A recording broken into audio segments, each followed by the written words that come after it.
أشرف الأنبياء والمرسلين وعلى آله وصحبه أجمعين. سبحانك لا علم لنا إلا ما علمتنا إنك أنت العليم الحكيم. رب اشرح لي صدري ويسر لي أمري واحلل عقدة من لساني يفقه قولي. أما بعد، الحمد لله على نعمة الإسلام، الحمد لله على نعمة الإيمان, wa kafa biha min ni'mah. Alhamdulillah, segala puji bagi Allah Subhanahu wa taala yang menghadirkan kita di hari pertama dari kita puasa, di hari pertama dari Ramadan kita, di hari pertama dari perjalanan awal bulan yang penuh berkah, awal bulan yang penuh dengan rahmat dan juga ampunan dari Allah Subhanahu wa taala. Maka kita hamba-hamba yang dibukakan hatinya oleh Allah taala, yang dibukakan pikirannya oleh Allah taala, yang dijalankan kakinya sampai hadir di tempat-tempat mulia,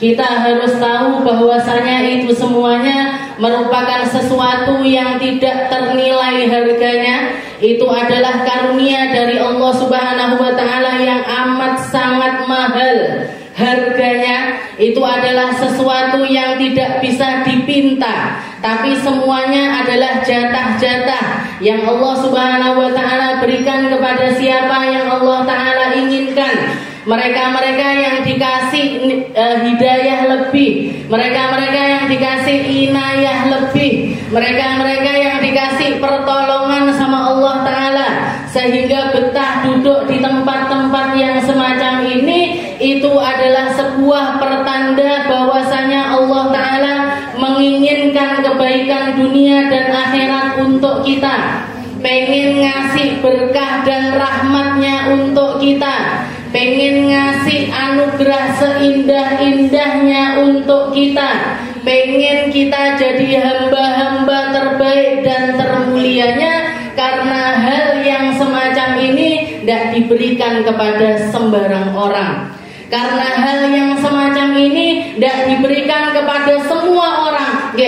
Kita lihat berapa banyak orang-orang yang walaupun mereka berislam, walaupun mereka beriman, walaupun bahkan mereka berpuasa sekalipun, tapi langkahnya, cara berpikirnya, amaliyah hariannya jauh dari perkara-perkara yang diridhoi oleh Allah Subhanahu wa taala.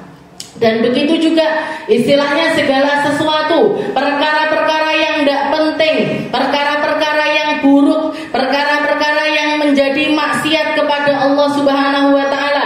Ketika hal itu semuanya kita tumpuk di dalam kehidupan kita, maka Allah taala enggan untuk menggabungkan dengan kebaikan-kebaikannya. Oleh karena itu, kenapa kok para ulama kita nyuruh, sebelum masuk bulan Ramadan persiapkan hati, sebelum masuk bulan Ramadan persiapkan jiwa, sebelum masuk ke dalam bulan Ramadan persiapkan ilmu. Kenapa? Karena ketika kebaikan masuk di dalam kehidupan kita, pada saat itu juga keburukan-keburukan kita dihapuskan oleh Allah Subhanahu wa taala. Jenengan tidak merasa, Bu, ketika telah diampuni, jenengan tidak merasa ketika jenengan dibersihkan, jenengan tidak merasa ketika taubat jenengan diterima sama Allah Subhanahu wa taala. Tapi tanda-tanda dari anugerahnya Allah taala itu selalu nyata, selalu kelihatan. Mereka-mereka yang lisannya digampangkan zikir, mereka-mereka yang digampangkan baca Al-Quran, mereka-mereka yang digampangkan untuk berderma, mereka-mereka yang digampangkan untuk beramal dengan amal-amal kebaikan, mereka adalah orang-orang yang paling mendapatkan rahmatnya Ramadan serta ampunannya Ramadan nyata di dalam diri hamba tersebut. Jadi kita bisa bedakan, oh ini loh orang-orang yang diampuni, ini loh orang-orang yang masih gitu-gitu saja, ini loh orang-orang yang sama Allah Ta'ala dimuliakan, ini loh orang-orang yang dihinakan oleh Allah Subhanahu wa Ta'ala. Sehingga walaupun tebaran rahmat serta ampunannya Allah Ta'ala di mana-mana, mereka mereka ndak kecipratan sama sekali. Nggih. Ramadan poso yo mek poso, nggih, tapi tontonannya tetap, tongkrongannya tetap, nggih. Tongkrongannya tetap dijak ngaji panggah angel, nggih. Dijak datang di tempat-tempat yang baik, tetap menjadi sesuatu yang sangat sulit sekali. Ini menunjukkan kalau apa? Bukan mereka yang enggak hadir, bukan mereka yang enggak hadir, mereka yang tidak dihadirkan oleh Allah Subhanahu wa taala, karena Allah taala enggan, nggih. Karena Allah taala enggak mau.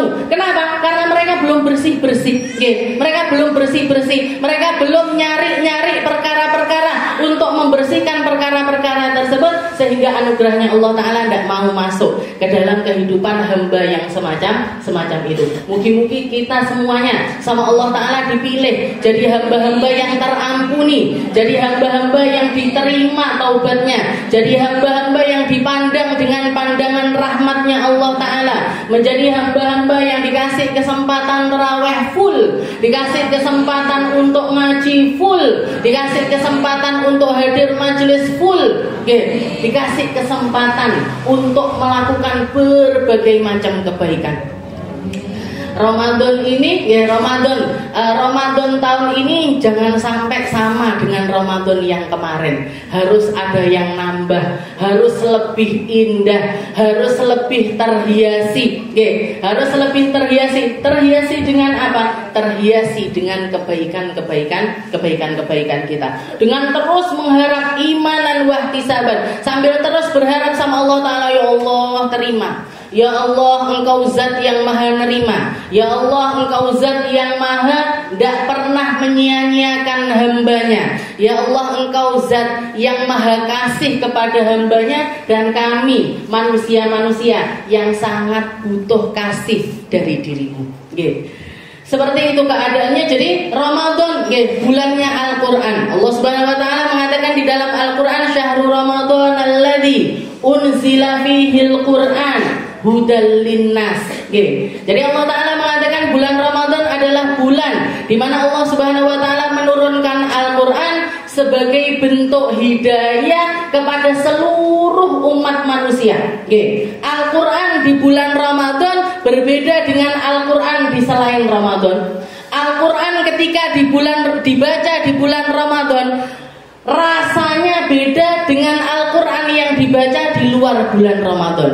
Orang yang belajar Al-Quran di bulan Ramadan dengan orang yang belajarnya di luar bulan Ramadan, pahalanya beda, nadrohnya beda, ampunannya beda, pemahamannya beda, kemuliaannya beda, semuanya berbeda. Kenapa? Karena di dalam ayat yang lain Allah Subhanahu wa taala mengatakan alif lam mim, dzalikal kitabul la raiba fi, hudan lil muttaqin, hudal lil muttaqin. Jadi Al-Qur'an yang diturunkan di selain bulan Ramadan, mereka-mereka yang terkait dengan Al-Qur'an di selain bulan Ramadan, mereka baru bisa mendapatkan keindahannya Ramadan ketika di dalam dirinya sudah ada ketakwaan. Hudal lil muttaqin, hidayah bagi mereka-mereka yang sudah bertakwa kepada Allah Subhanahu wa taala, yang sudah takut, yang sudah istiqomah, yang sudah punya iman, yang sudah terhiasi dengan Islam. Mereka-mereka di luar Ramadan ketika menghiasi diri dengan Al-Qur'an, mereka dapat hidayahnya Al-Qur'an. Tapi ketika di bulan Ramadan, hudal linnas, semua orang takwa ndak takwa, baik ndak baik, baik ndak baik, iman dan ndak iman, ketika mereka mendapatkan serpihan-serpihannya Al-Quran, mereka itu jalan hidayah untuk yang akan mereka dapatkan itu terbuka lebar. Karena janjinya Allah Ta'ala di dalam Al-Quran, di dalam dua ayat yang berbeda. Yang satu Al-Quran fungsinya hidayah bagi orang-orang yang bertakwa saja di dalam bulan Ramadan, khusus di bulan Ramadan ini Al-Quran hudal linnas, menjadi tempatnya hidayah bagi semua manusia. Makanya kenapa kalau kita lihat di bulan Ramadan orang dijak deresi gampang, yuk darusan, ayo hataman bareng-bareng, ayo baca Al-Quran bareng-bareng, ayo ngaji Al-Quran bareng-bareng. Lebih mudah dibandingkan bulan-bulan yang lainnya. Selain bulan Ramadan, arep buka Al-Quran angel. Abote, sebelum masuk bulan Ramadan orang-orang wis resik-resik, dilapi Qur'ane, yang berdebu lebih dari 11 bulan itu dilapi, dibersihin, dibuka neh. Aku ngaji, ngaji sak juz, ngaji setengah juz. Kenapa kok seperti itu? Karena memang Al-Quran di bulan Ramadan lebih istimewa, hudal linnas, menjadi bentuk hidayah bagi semua manusia, bagi semua manusia. Makanya guru saya mengatakan kalau masuk bulan Ramadan, yang paling harus kamu perhatikan itu adalah Al-Quran. Bahwa istilahnya bahwa Al-Quran itu di semua lini kehidupanmu ketika di bulan Ramadan. Istilahnya gimana? Mosok di kamar mandi sambil ngaji mboten gitu maksudnya. Tapi maksudnya beliau kalau ngaji Al-Quran. Kalau kamu majelis taklim biasanya ngaji fikih, kenapa kok sekarang diganti tafsir? Biar kita dapat hidayahnya lebih dari Al-Quran. Ngaji Al-Quran, bacalah Al-Quran, tadabburi Al-Quran, fahami Al-Quran, karena maknanya luar biasa dalam. Karena maknanya kalau kita mau istilahnya mau ngulik semua hal tentang Al-Quran seumur hidup, bahkan kalau kita dikasih kehidupan kedua, bahkan kalau kita dikasih kehidupan ketiga, bahkan mungkin kalau kita dikasih ribuan kehidupan sekalipun untuk mengkaji Al-Quran, gak akan pernah habis, gak akan pernah ada habisnya. Jadi kita tabarukan sama Al-Quran di sini. Kita ngambil beberapa hal, beberapa ayat, walaupun pendek-pendek, walaupun masih di juz amma. Kalau jenengan inget tahun kemarin, kita ngajinya tafsir kan tahun kemarin. Ngaji juz ammanya tahun kemarin. Terakhir kita mengkaji itu selesainya adalah di dalam surat Al-Kafirun. Masuk di dalam salah satu surat paling istimewa di dalam Al-Quran, yang dikatakan oleh Nabi Muhammad SAW, Rasulullah kalau sudah bahas tentang surat Al-Kafirun, katanya Nabi huwa rubu'ul Quran. Maknanya surat Al-Kafirun itu setara dengan seperempat Al-Quran. Kalau Al-Ikhlas, kalau Qul huwallahu ahad, thuluthul Quran, sepertiganya Al-Quran. Al-Kafirun rubu'ul Quran, seperempatnya Al-Quran. Surat yang lainnya ada yang namanya surat Al-Humazah. Katanya Nabi Muhammad nisful Quran. Itu maknanya setara dengan setengahnya Al-Quran. Jadi Al-Humazah, Al-Humazah, Az-Zalzalah, surat Az-Zalzalah itu maknanya setengahnya Al-Quran. Makanya dikatakan Nabi Muhammad itu salah satu surat yang ketika turun langsung bikin keluar ubannya Nabi Muhammad SAW, itu surat Az-Zalzalah. Aduh mau coba Az-Zalzalah kan kita sulsilatil ardu silzalaha wa akhrajatil ardu athqalaha. Biasa aja, yo ndak nambah ubane, yo ndak nambah keripute, yo ndak nambah keriputnya, nambahnya karena bertambahnya usia. Tapi kalau Nabi Muhammad SAW dikatakan di rambutnya Nabi sepanjang hidupnya sampai beliau wafat itu keluar uban itu cuma sekitar 7 lembar. Jadi sampai beliau umur 63 itu keluar uban di kepalanya beliau itu 7. Dan semua 7-7-nya itu keluar karena surat-surat yang ada di dalam Al-Quran. Nabi Muhammad keluar uban ketika turun surat Hud, surat Ar-Ra'd, surat Az-Zalzalah, surat Al-Kafirun, surat Al-Qiyamah. Rata-rata semuanya yang berkaitan dengan kiamat. Rata-rata semuanya yang kaitannya itu dengan cerita-cerita kejadian kiamat, kejadian kiamat ataupun juga kejadian-kejadian yang menimpa umat-umat terdahulu yang mendustai Allah Subhanahu wa taala sehingga mereka dibinasakan oleh Allah Subhanahu wa taala. Nabi Muhammad saking khawatirnya kepada umatnya, gak mau umatnya mengalami seperti yang dialami oleh umat-umat sebelumnya sampai keluar uban. Awake dhewe ne ndak roh. Sing dipikiri sama Nabi Muhammad ndak roh. Yo panggah enak turu, yo panggah enak mangan, yo panggah enak ngafe, yo panggah enak dolan-dolan. Nabi Muhammad ndak kober. Katanya Nabi, lau araftum ma araftu. Kalau misalkan kalian tahu apa yang aku tahu, niscaya kalian akan sedikit sekali tertawa dan banyak nangis. Itu perkataan Nabi kita Nabi Muhammad sallallahu alaihi wasallam. Sekarang kita masuk di surat yang berikutnya, yaitu suratul Kautsar. Surat Al-Kautsar. Surat paling pendek. Lek jenengan sampai ndak apal nemen niki. Inna a'tainakal kautsar fasholli li rabbika wanhar inna syani'aka huwal abtar. Inna a'tainakal kautsar. Surat Al-Kautsar. Surat Al-Kautsar, surat Al-Kautsar yang diturunkan oleh Allah Subhanahu wa taala kepada Shahibul Kautsar, sang pemilik Kautsar itu sendiri. Inna a'taina kal kautsar. Jadi nama suratnya Al-Kautsar. Al-Kautsar itu apa sih artinya? Al-Kautsar itu apa sih artinya? Kalau secara makna, arti dari Al-Kautsar itu al-mutakatsir, sesuatu yang khairul mutakatsirul mutanami. Jadi kebaikan yang luar biasa banyak dan selalu bertambah dan selalu bertumbuh.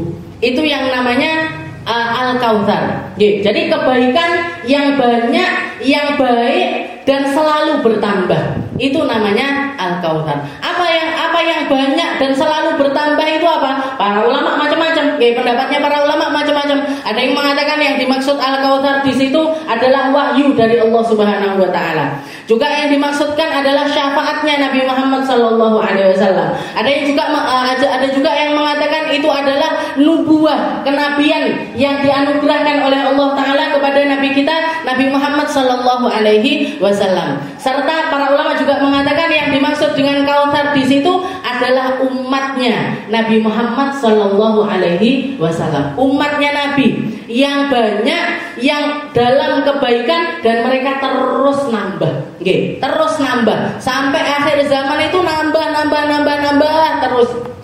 Nambah terus. Walaupun nabinya sudah tidak ada, di antara kita, tapi Islam ini akan selalu bertumbuh.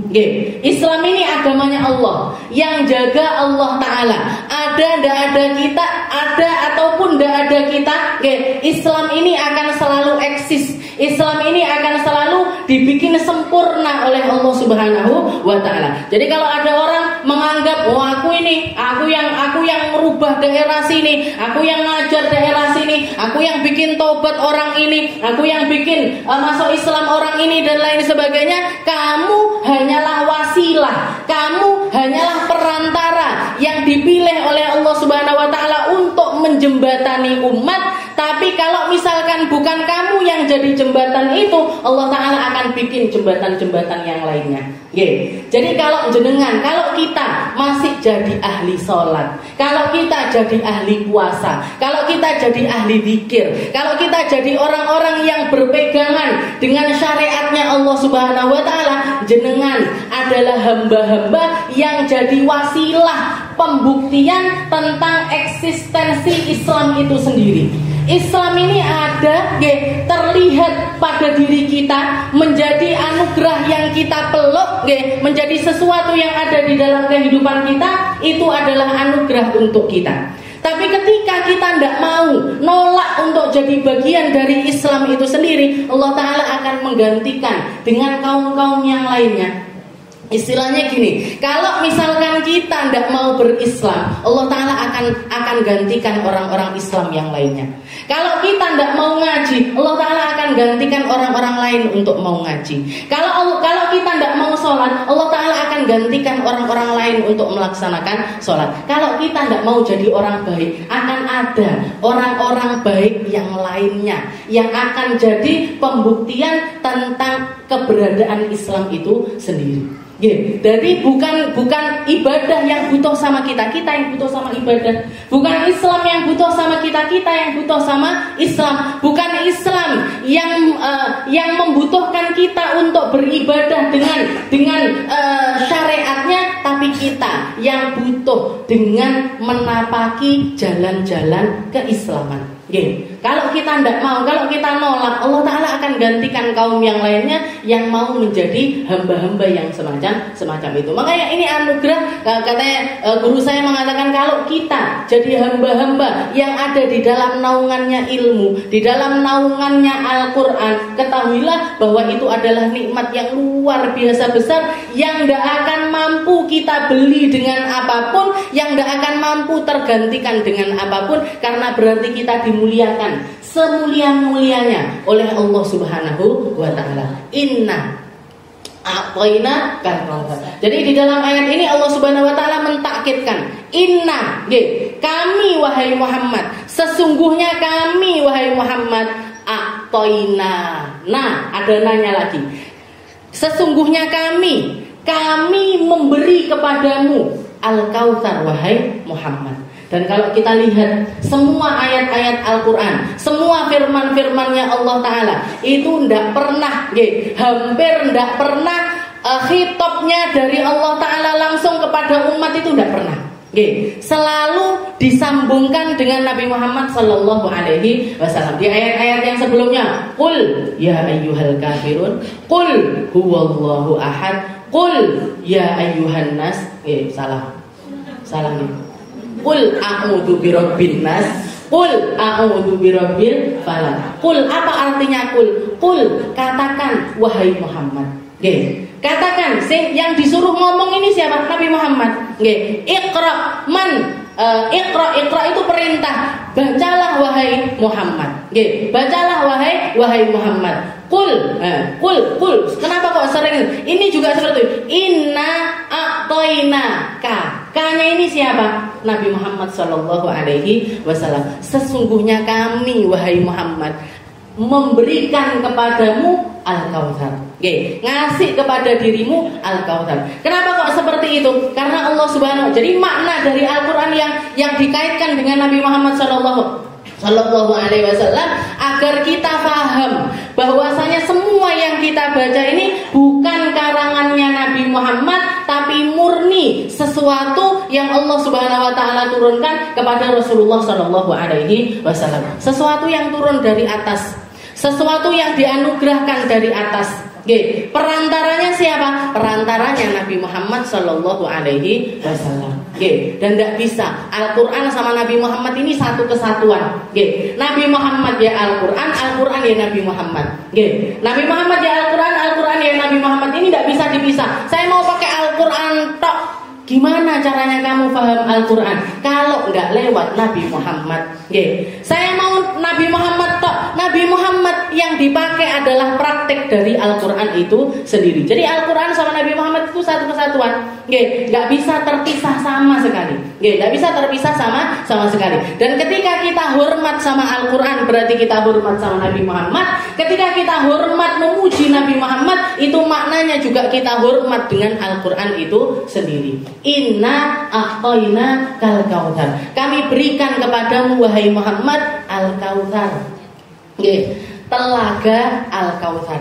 Secara makna, ketika Sayyidina Abdullah bin Abbas, salah satu dari sepupunya Nabi yang dapat julukan Hibrul Ummah, tintanya umat Islam. Ketika beliau belajar, Rasulullah SAW sempat mendoakan sambil mengatakan, Allahumma faqihhu fid din wa 'allimhu ta'wil. Ya Allah, fahamkan Abdullah bin Abbas ini tentang perkara agama, dan fahamkan alimhu ta'wil, dan ajarkan, ilhami kepada dirinya ilmu-ilmu pentakwilan tentang Al-Quran. Sayyidina Abdullah bin Abbas ketika ngajar bahas tentang surat Al-Kautsar, ketika nyampe ma maknal kautsar, orang-orang istilahnya murid-muridnya nanya ma maknal kautsar, apa yang dimaksud dengan Al-Kautsar, maka beliau mengatakan huwa khairul mutakatsirul mutanami, dia adalah kebaikan yang luar biasa banyak dan akan terus berkembang, akan terus gelombang-gelombang kebaikannya itu akan terus-terusan nampak. Apa yang dimaksud dengan itu? An-nubuwah wasyafa'ah wal Islam wal iman dan lain sebagainya. Itu yang beliau beliau sebutkan. Akhirnya salah satu di antara muridnya ini mengatakan, bukankah Al-Kautsar itu adalah sungai? Bukankah Al-Kautsar itu adalah sungai, nahrun fil jannah, satu sungai yang ada di dalam surga yang menjadi anugerahnya Allah Ta'ala kepada Nabi Muhammad Sallallahu Alaihi Wasallam. Katanya Sayyidina Abdullah bin Abbas, benar. Al-Kautsar itu adalah sebutan nama dari telaganya Nabi, tapi telaganya Nabi atau hadiahnya Nabi berupa telaga itu adalah salah satu, merupakan salah satu dari sekian banyak kebaikan yang akan terus berkembang. Jadi Al-Kautsar itu sendiri masuk di dalam makna kebaikan yang banyak itu sendiri. Jadi bukan berarti Al-Kautsar ini maknanya cuma telaga saja, enggak. Al-Kautsar ini juga berarti wahyu. Al-Kautsar ini juga berarti kenabian. Al-Kautsar ini juga berarti umatnya Nabi. Al-Kautsar ini juga berarti dzurriyyahnya Nabi Muhammad Sallallahu Alaihi Wasallam. Karena ayat ini turun, salah satu sebabnya adalah penghinaan yang diberikan oleh orang-orang kafir Quraisy kepada Nabi Muhammad Sallallahu Alaihi Wasallam. Jadi ayat ini turun di Mekah. Ada yang mengatakan di Mekah, ada yang mengatakan di Madinah. Ada yang mengatakan turun 2 kali, di Mekah pernah, di Madinah juga pernah. Tapi para ulama yang paling kuat mengatakan yang dimaksud turunnya ayat ini yang paling kuat adalah di negeri Mekah. Karena riwayatnya itu banyak, termasuk diantaranya adalah ketika seperti yang dikisahkan, ketika Rasulullah SAW masih di negeri Mekah, beliau punya anak laki 2. Seumur hidupnya Nabi Muhammad punya anak laki itu 3. Qasim, Abdullah, anak pertamanya namanya Qasim, yang kedua namanya Abdullah, yang terakhir sekali di Madinah beliau dapat putra lagi di penghujung usianya beliau, namanya adalah Ibrahim.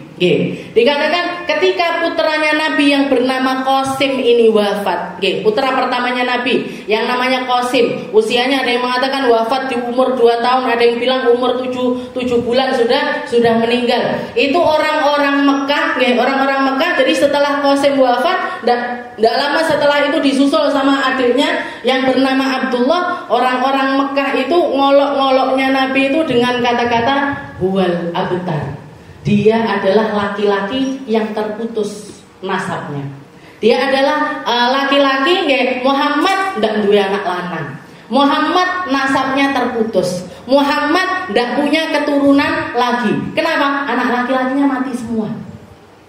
Anak laki-lakinya Muhammad wafat semuanya. Bahkan dikatakan ketika Rasulullah SAW sholat di depan Ka'bah, Rasulullah lagi sholat di depan Ka'bah. Di sekitaran Ka'bah ini petinggi-petinggi Quraisy, istilahnya pentolan-pentolannya Quraisy ini lagi duduk-duduk ngobrol-ngobrol. Tahu-tahu datang salah satu petinggi Quraisy juga yang terkenal dengan lisannya yang paling tajam. Namanya As bin Wa'il.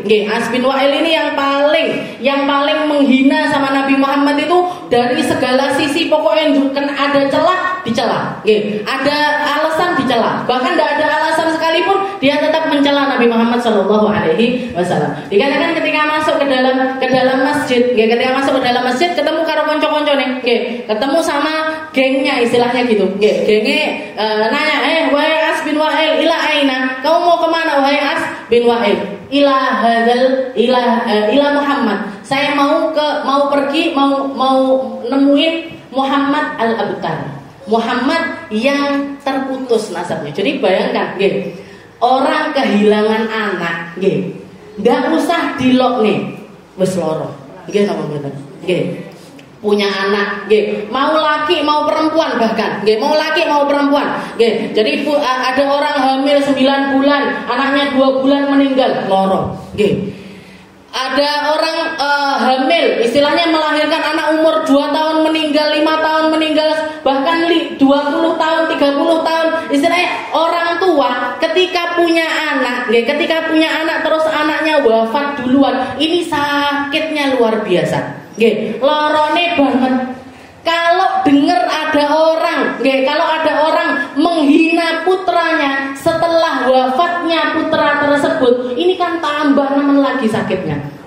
Jadi Rasulullah SAW bahkan dikatakan ucapan ini dikatakan istilahnya malam harinya Qasim ini wafat, pagi harinya Rasulullah diolok-olok dengan kata-kata yang semacam itu. Oh, abtar, Muhammad wes ndak duwe keturunan. Abtar itu artinya terputus. Terputus dari apa? Karena kalau kita lihat istilahnya gini, seorang anak itu nasabnya kan selalu nasabnya ke bapak, gitu. Aminah binti Muhammad. Aminah binti Muhammad. Bin siapa? Muhammad bin Salim. Salim bin siapa? Bin Segaf. Terus ke bapak. Tidak ada yang ke ibu. Tidak ada yang ke ibu. Nah, orang-orang Mekah, istilahnya orang-orang Arab dulu nih Bu, kalau sudah punya anak mau laki mau perempuan nasabnya ke bapak dan nama itu selalu ngikut. Nama itu selalu sampai sekarang bahkan. Sampai sekarang itu seperti itu. Saya ingat Habib Umar, guru saya itu punya cucu. Jadi anaknya perempuan. Ustazah Aisyah, Ustazah Ruqayyah sama Ustazah Khadijah itu lahiran meh bareng. Cuman beda beberapa bulan gitu. Jadi punya anak. Dan lahiran ini semuanya anaknya perempuan. Lahiran semuanya anaknya perempuan. Jadi misanan telu meh bareng umurnya.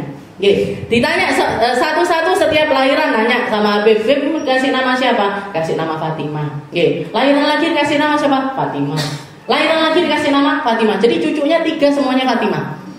Lah cara bedainnya gimana? Cara bedainnya kita manggilnya gimana? Pakai nama abahnya. Satu Fatum Ali, satu Fatum Salim, satu Fatum Hasan. Jadi satu Fatimah bin Salim, satu Fatimah bin Hasan, satu Fatimah siapa? Ali. Fatimah bin Ali. Pakai nama bapaknya. Bahkan dikatakan yang Fatum Salim ini, Fatimah Salim ini punya adik lagi dikasih nama Zahra. Jadi yang kakaknya Fatimah, adiknya namanya Zahra. Saking cintanya sama Sayyidah Fatimahuz Zahra. Jadi cucunya 3, seumuran semua namanya Fatimah. Nah, caranya beda ini pakai nama bapaknya. Dan anak di sana, istilahnya seorang anak di Arab sana, nama bapaknya itu selalu nempel. Nama bapaknya itu selalu nempel. Nah, yang Indonesia kan enggak, gitu. Namanya dia sendiri. Biasanya kalau baru pakai akte atau apa baru dikasih nama bapaknya. Kalau di sana nempel terus nama bapaknya. Termasuk di zamannya Nabi Muhammad juga seperti itu. Jadi Rasulullah SAW dianggap ketika putra-putranya ini wafat, orang-orang wes ndak duwe turun, wes nanti kalau mati ndak akan ada yang ndak akan disebut-sebut lagi kamu, ndak ceritane entek, ceritane wes bar. Ceritanya sudah selesai. Muhammad ketika wafat nanti selesai ceritanya karena anak-anaknya tinggal anak-anak perempuan. Makanya disanggrah, istilahnya disangkal oleh Allah Ta'ala dengan ayat ini, inna a'tainakal kautsar fasholli li rabbika wanhar inna syani'aka huwal abtar. Bukan kamu yang terputus namanya wahai Muhammad, melainkan mereka. Bukan kamu yang tidak punya keturunan wahai Muhammad, tapi mereka. Bukan kamu yang hilang dengan hilangnya jasad, tapi mereka. Tapi mereka yang hilang karena tidak ada berkah dari namanya. Karena tidak, meskipun walaupun misalkan mereka punya anak laki-laki sebanyak apapun, tapi kita lihat yang masih eksis sampai sekarang namanya Nabi Muhammad SAW. Jadi ayat ini adalah pembelaannya Allah Ta'ala untuk olok-olokannya orang-orang kafir Quraisy. Inna a'tainakal kautsar fasholli li rabbika wanhar inna syani'aka huwal abtar. Bukan kamu wahai Muhammad. Makanya para ulama mengatakan kalau ada orang yang bilang keturunannya Nabi sudah tidak ada, berarti tidak percaya sama ayat ini. Kalau kita sampai zaman sekarang ini masih ketemu sama para habaib, masih ketemu sama para syarifah, masih ketemu sama orang-orang yang di dalam darahnya itu ada darahnya Nabi Muhammad SAW, ini menunjukkan pembuktian mukjizat di depan mata kita bahwasanya semua janjinya Allah Ta'ala akan selalu benar. Semua yang dikatakan oleh Nabi Muhammad SAW tidak mungkin tidak terjadi. Di dalam hadisnya Nabi Muhammad mengatakan kullu nasabin wa sababin wa sihrin munqati'un yaumal qiyamah illa sababi wa nasabi wa sihri. Semua nasab terputus, Semua sebab terputus, semua pernikahan akan terputus di hari kiamat nanti, kecuali nasab yang tersambung padaku, kecuali sebab yang tersambung kepadaku, serta pernikahan yang berkaitan dengan pernikahan dengan keluarganya Nabi Muhammad Shallallahu Alaihi Wasallam, mantu-mantunya Nabi, mantu-mantu cucu-cucunya Nabi, mantu-mantu cicit-cicitnya Nabi, semua orang yang ada kaitannya dengan sebabnya Nabi, nasabnya Nabi, atau pernikahan dengan keluarganya Nabi, ini satu-satunya perkara yang tidak akan terputus nanti di hari kiamat, bahkan masih akan tetap bermanfaat di hari kiamat nanti. Bukan cuma hari kiamat, sebelum kiamat manfaat. Sebelum kiamat itu manfaat. Ketika kita ada di tengah-tengah kita, keluarga-keluarganya Nabi, orang-orang yang punya nasab nyambung sama Rasulullah Shallallahu Alaihi Wasallam, mereka adalah bukti nyata yang masih hidup, yang bisa jalan di atas muka bumi ini, yang nunjukkan, pertama nunjukkan apa? Nunjukkan kalau Nabi Muhammad benar-benar ada. Nunjukkan kalau Nabi Muhammad itu pernah ada dan kata-katanya benar, dinaskan di dalam Al-Quran, dan mereka tidak mungkin punah, mereka tidak mungkin hilang, mereka tidak mungkin binasa kecuali dengan binasanya alam semesta ini. Kalau mereka hilang, kiamat bu. Kalau mereka hilang, kiamat bakalan terjadi. Jadi 1400 tahun, nasab mana yang masih bisa terdeteksi? Nasab mana? Jenengan eleng-eleng. Bapakku siapa ya jenengnya? Kakek saya namanya siapa? Kakek saya namanya siapa? Paling pol 3-4 jenengan apal. Napa mboten? Ada yang ngapal kakeknya sampai 5? Mbuh ning ndi asalku kok ndi aku yo ndak ero. Nggih, apa saya memang bener asli wong Jawa, apa asline wong Madura, apa asline wong Kalimantan, enggak ngerti kita. Nggih, yang kita tahu, oh bapak saya ini, nggih, kakek saya ini, nggih. Kalau kebetulan buyutnya panjang umur ya sampai buyute. Ya habis itu rata-rata orang enggak terdeteksi. Tapi para anak cucunya Nabi, nggih, keluarga-keluarganya nih, para habaib nih, nggih, kalau zaman sekarang itu rata-rata nasabnya sampai 40, 39, 40, 41, 42, dan banyak di antara mereka yang masih menghafal nasabnya sampai kepada Nabi Muhammad Shallallahu Alaihi Wasallam. Bukti nyata bahwasanya apa yang dikatakan Allah Taala itu tidak mungkin, tidak benar. Inna a'tainakal kautsar. Jadi di dalam ayat ini Allah Subhanahu wa taala mengatakan, kami hadiahkan kepadamu wahai Muhammad.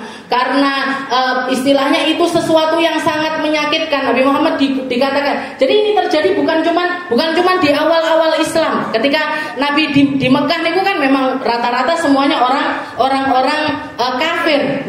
Jadi ngolok-ngolok Nabi dengan kata-kata yang semacam itu bukan wajar, tapi istilahnya yo memang seperti itu. Para pembenci, para pendengki ndak bisa nyerang secara langsung, mereka nyerang pakai lisan, nyerang dengan sesuatu yang mengada-ngada. Tapi di akhir usianya Nabi, waktu usianya Nabi sudah sampai 60 tahun, beliau dikasih putra lagi, dikaruniai putra oleh Allah Subhanahu wa taala yang bernama Ibrahim lewat salah satu budak perempuannya beliau, yaitu Sayyidah Mariyatul Qibtiyah.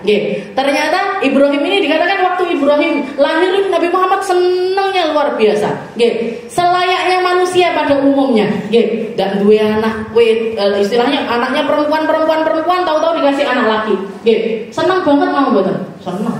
Abah saya aja waktu saya tanya, Bi, kenapa sih kok saya sama kakak itu bedanya cuma setahun? Tapi sama Dijah kok bedanya 3 tahun? Katanya Abine ndak tahu milik dua anak itu. Pengen anak laki lahir itu. Wes tak cepetne wes. Dua anak neh wedok neh.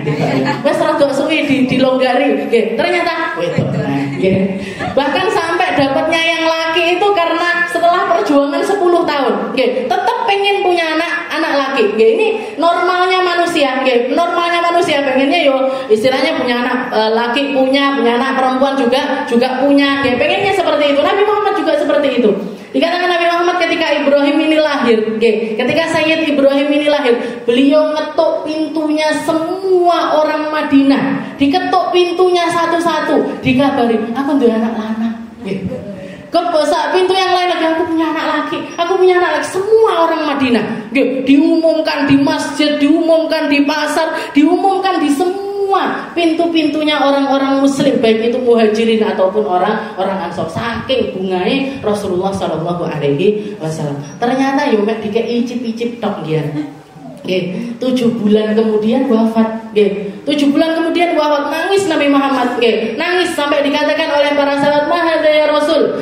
Apa ini ya Rasul? Kenapa air mata ngalir dari dirimu wahai Nabi? Apakah engkau tidak terima dengan takdir yang Allah Ta'ala berikan kepada dirimu? Katanya Nabi, "Al-qalbu yahzan wal ainu tadma." Kalau hatinya orang itu sakit, kalau hatinya orang itu sedih, air mata itu ngalir sendiri, tidak bisa diapa-apa nih. Tidak bisa mau ditahan, tidak bisa. Dia keluar dengan sendirinya. Walakin mana qulu illa ma yurdi rabbana. Tapi yang bisa kita tahan adalah kata-kata kita. Jangan sampai ngomong tentang takdir yang menyalahkan Allah Subhanahu wa Ta'ala. Nangis biasa, sedih biasa. Itu sesuatu yang sewajarnya manusia seperti itu. Tapi yang penting lisan ini jangan sampai ngomong yang tidak diridhoi oleh Allah Subhanahu. Jadi gembira sekali. Gembira ternyata wafat juga. Wafat juga. Apa? Diulang-ulang lagi. Muhammad Abtar, Muhammad Abtar, Muhammad Abtar, Muhammad dan anak lanang. Entek wis ceritanya. Ini keluar dari lisan-lisannya orang-orang Yahudi. Ini keluar dari musuh-musuh Islam yang lainnya, baik itu orang munafik ataupun orang-orang Yahudi. Kalau di Mekah jelas orang kafir. Kalau di Madinah yang ngomong ini, yang ngelok-ngelok Nabi Muhammad seperti itu adalah para munafikin, orang-orang yang beda antara luarnya sama dalamnya. Ditambah lagi sama orang-orang Yahudi. Orang-orang Yahudi, inna a'tainakal kautsar fasholli li rabbika wanhar. Katanya Allah Ta'ala mengatakan, kalau kamu dapat karunia besar wahai Muhammad, kalau kamu adalah manusia yang aku berikan karunia terbanyak, terindah, tertinggi, termulia. Nabi Muhammad itu dapat perkara paling indah dari Allah Subhanahu wa Ta'ala.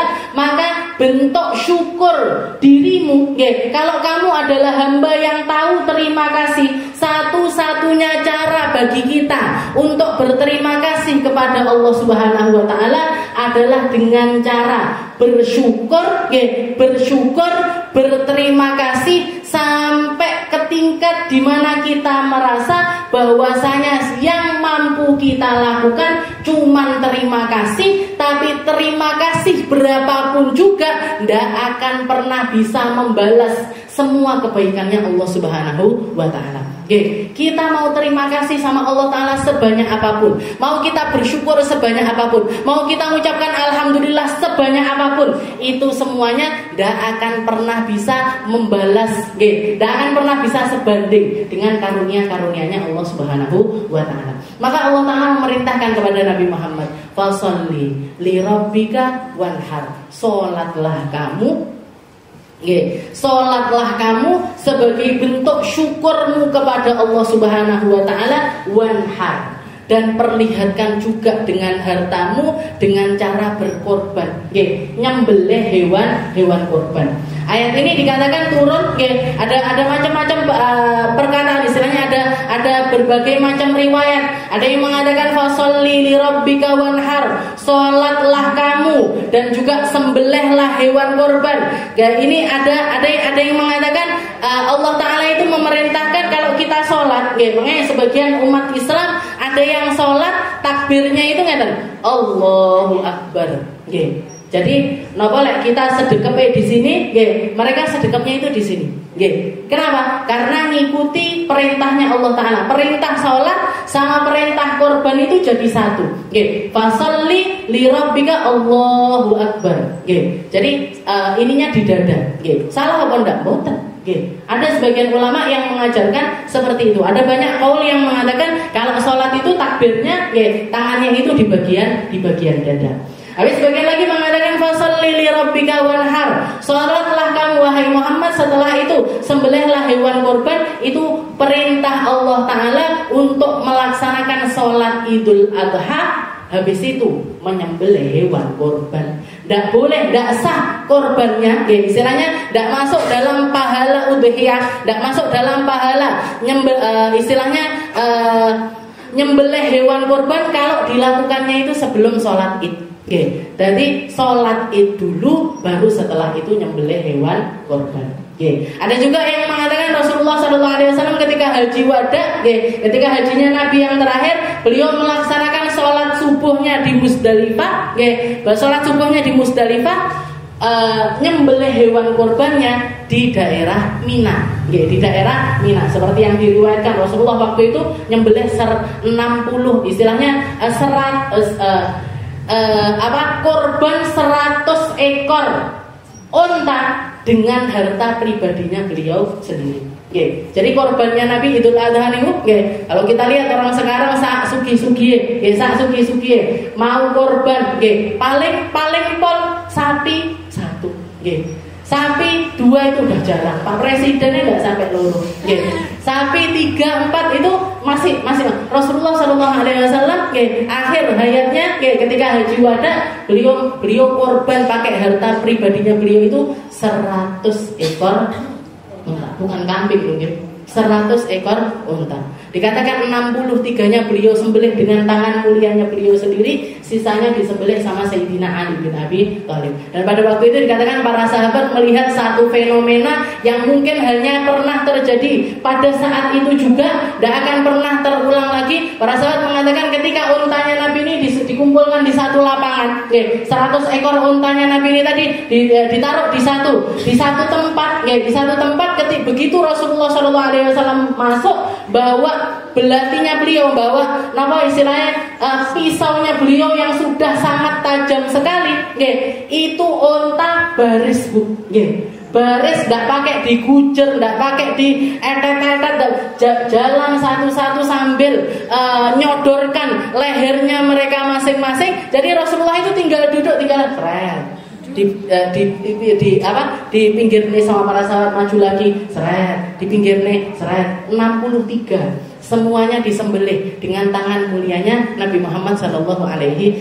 Sisanya diserahkan kepada Sayyidina Ali. Dan para sahabat mengatakan ketika Rasulullah meletakkan pedangnya, ketika Rasulullah meletakkan pisaunya beliau untuk keluar, itu yang 30 sekian itu tadi, dari matanya mereka berderai air mata karena tidak disembelih sama Rasulullah SAW. Ini unta ngerti maknanya dekat sama Nabi, ngerti maknanya nyari sambungan sama Nabi, ngerti maknanya walaupun misalkan mereka itu ketika mendekati Nabi Muhammad SAW, yang dipertaruhkan adalah nyawanya mereka, itu masih jauh lebih mereka inginkan ketimbang al-baqa fid dunya, ketimbang hidup di atas muka bumi ini. Itu kejadian sekali tok, nggak pernah lagi, sebelumnya tidak pernah, setelahnya juga tidak akan pernah lagi. Jadi inna a'tainakal kautsar fasholli li rabbika wanhar. Jadi ayat yang kedua ini kaitannya sama hewan kurban, kaitannya dengan syariat Idul Adha, syariat yang terjadi pada saat Idul Adha.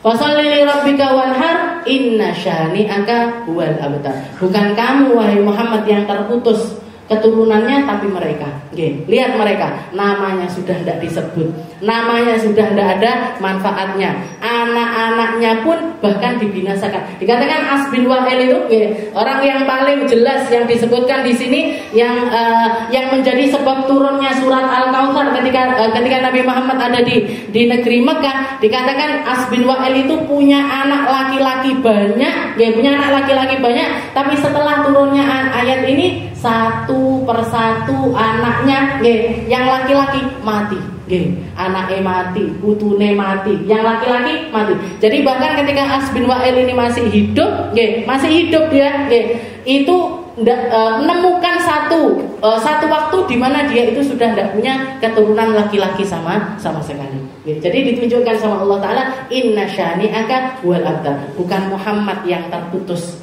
keturunannya, tapi dia, tapi As bin bin Wa'il ini sendiri. Dan dikatakan ayat ini juga yang ngolok-ngolok bukan cuma As bin Wa'il. As bin Wa'il juga ngolok-ngolok, Abu Jahal juga ngolok-ngolok, Abu Lahab juga ngolok-ngolok. Abu Lahab juga seperti itu. Oke, nasibnya Abu Lahab, salah satu putranya yang sempat jadi mantunya Nabi Muhammad SAW diterkam sama singa. Oke, diterkam sama singa. Jadi dua putrinya Nabi sebelum Nabi Muhammad diangkat jadi Nabi sudah sempat mantu dua.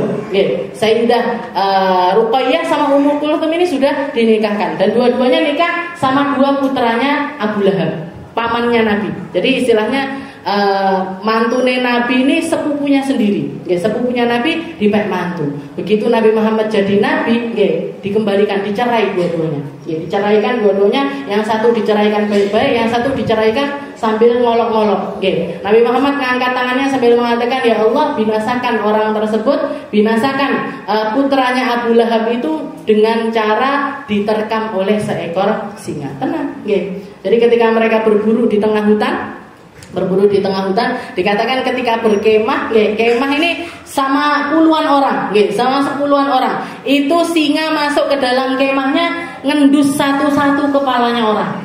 Diambu duduk iki, diambunya duduk iki, diambunya duduk iki, sampai ke anaknya Abu Lahab diterkam. Jadi milih. Kenapa? Karena memang dapat perintah dari Allah Ta'ala untuk membinasakan putranya Abu Lahab. Inna syani'aka huwal abtar. Jadi ayat ini turun untuk memberitahukan kepada kita tentang telaga Kautsarnya Nabi Muhammad SAW, di mana semua nabi-nabinya Allah Ta'ala juga punya telaga. Semua nabi-nabi itu punya telaga satu-satu. Dan dikatakan yang paling banyak pengunjungnya nanti adalah telaganya Rasulullah SAW. Nabi Muhammad istilahnya disediakan sama Allah Ta'ala itu, bahkan Rasulullah mengatakan nanti telagaku itu di atasnya ada kub, ada cangkir-cangkir, banyaknya itu sebanyak bintang-bintang yang ada di atas langit. Berarti pengunjungnya kan banyak. Lek gelasnya dikei akeh, dicepakne akeh, berarti pengunjungnya juga banyak. Di antara para pengunjung telaganya Nabi Muhammad SAW nanti diceritakan sama Nabi Muhammad dijanjikan di antara mereka-mereka yang minum dari telaga wahai Muhammad, 70.000 di antara mereka akan masuk ke dalam surga bighairi hisab, tanpa adanya hisab.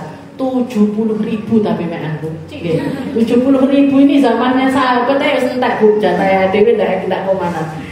Akhirnya Rasulullah minta tambahan kuota. Nambah Allah masuk cuma 70.000.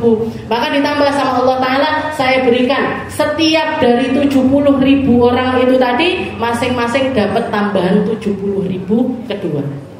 Jadi dari 70.000 ditambah lagi setiap satu orangnya ditambahi 70.000. Minta lagi sama Allah Ta'ala, ya Allah masih kurang lagi ya Allah. Masih kurang lagi. Ya sudah, setiap dari 70.000 yang kedua itu dapat jatah lagi 70.000. Dapat jatah lagi 70.000. Minta lagi Nabi Muhammad. Ini untuk yang kuota umatnya Nabi yang masuk surga bighairi hisab, tanpa pakai hisab, ndak angel-angel, istilahnya ndak pakai timbang-timbang, ndak pakai yang ruwet-ruwet, istilahnya seperti itu.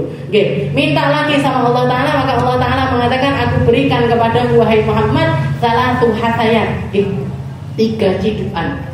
Jadi istilahnya wis ndak pakai hitungan 70.000, 10.000, berapa ribu, ndak pakai, tapi 3 ciduan dari Allah Subhanahu wa Ta'ala untuk umatnya Nabi yang akan masuk surga bighairi hisab, tanpa adanya hisab. Allahumma ja'alna minhum. Mungkin kita semuanya komanan, mungkin kita semuanya dapat jatahnya, mungkin kita tidak dipersulit sama Allah Ta'ala keadaan kita di kubur kita, keadaan kita di akhirat nanti, keadaan kita di hari kiamat nanti dimudahkan, digampangkan, diindahkan, dikumpulkan sama orang-orang terbaik, dikumpulkan sama orang-orang termulia. Ala hadhihi niyyah wa ala niyatin salihah wa ila hadratin Nabi Muhammad sallallahu alaihi wasallam bisirril Fatihah.